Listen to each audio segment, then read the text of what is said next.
This piece we recently got, and it was in such good shape, although I didn't really like the style of part of it. So this little design I filled in with filler and sanded it down, and I clear shellacked the whole thing first and then let that dry overnight.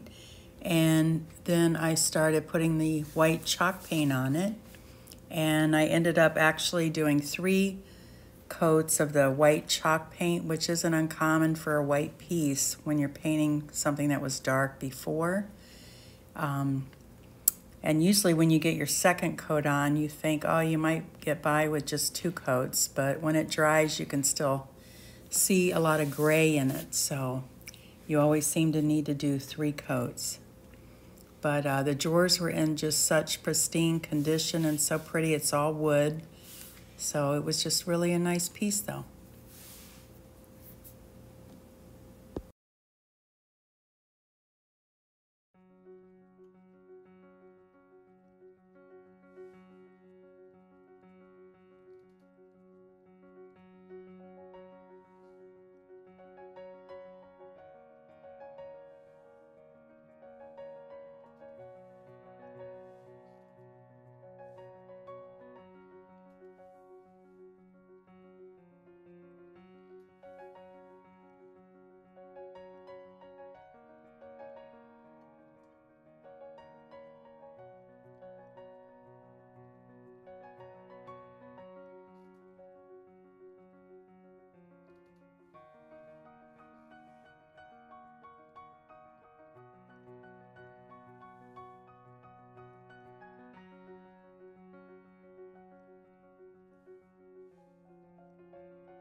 drawers down so that they were laying flat. But that's the mold, Birdsong from Iron Orchid. And so I'm gluing the other one down now. And you just want to press them all around just gently. Just real gentle. I mean, these molds are pretty durable, the clay, but you just still have to be a little bit delicate. And they will dry, most of them will dry overnight. I've got a few molds that are deep enough that they might take 2 days to dry, but most of mine will dry overnight. And I never paint them until they're dry. Okay.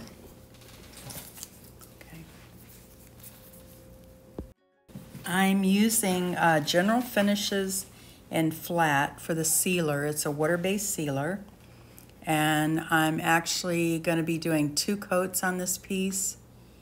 And it looks kind of milky. It looks like I have white paint in my container, but it's kind of looks like milk when you first put it on, kind of like Mod Podge does, but it dries clear. And you can actually add a little bit of your paint color to it if you want, but I don't usually do that unless I'm painting something that's pretty dark, a dark color. But light colors I usually don't, but you can if you want. And it's just a really good finish. It dries really hard. And I just try to, I'd rather put on 2 good coats, but on the thin side rather than a thick coat, because that way you don't get any runs or anything. I try to coat it good, but yet on the thin side.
I'm using the Country Chic gray wax to highlight this little bird detail I added. But first I use DIY's Debbie's Design Diary clear wax first, because anytime you use a dark wax, you really want to use clear wax first, because otherwise if you decide you don't like it or you want to take some off, it's harder to get it off. Or clear wax actually acts like an eraser, but it's just easier if you just clear wax it first. Then it's just much easier, as you'll see when I put the gray wax on. And I just use a little brush for this that I dedicate. I have a different brush for each wax color, because you really can't get the wax out of the wax brush.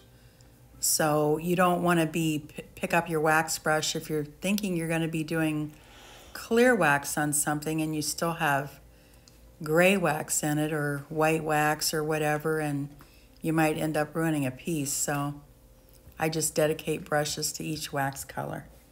But you just basically put in the gray wax, or you can use the dark wax or black wax for this too. But you just scrub it all around in the areas you really mainly want it to show in the details. And then you take a soft cloth and just wipe the excess off. And the part that's in the details will stay there. And it looks pretty neat. You'll see as I rub it off how it takes off the excess and then just leaves it in so the design shows up a lot more.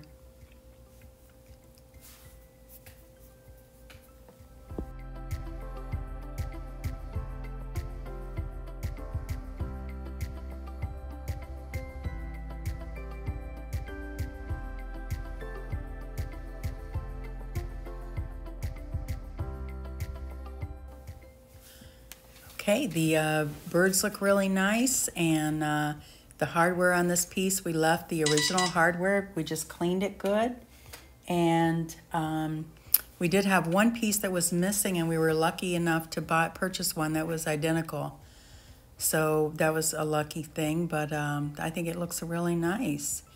And I hope you enjoyed this video, and please feel free to leave any comments, and I'm glad you watched it. If you liked it, hit like and subscribe if you haven't already. Thanks for watching.